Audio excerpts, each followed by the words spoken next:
Hi everyone, welcome back to another video from Crypto Basics. In this tutorial video, we will be learning how to get CoinEx application installed on your mobile device.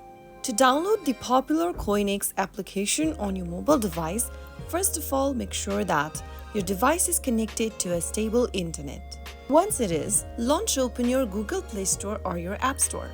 In the search box, type in CoinEx and search. From the search result, look for this CoinEx Buy Bitcoin and Crypto app from CoinEx Global Limited and tap on the Get button to start downloading the app.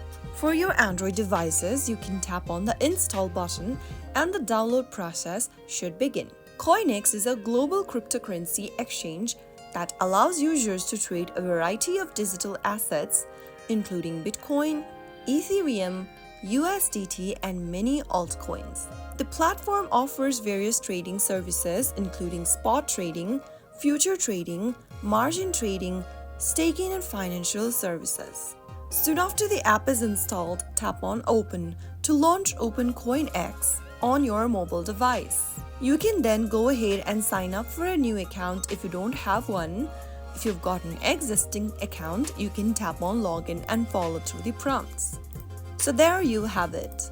That is how you get CoinEx app installed on your mobile device, whether you are using an Android or your iOS. I hope the tutorial was helpful to you. If it was, go ahead and give us a thumbs up. Don't forget to subscribe to our channel by hitting the subscribe button. Press the bell icon so that you'll never miss out on another update from us. I will be back again in the next episode. Thank you for watching.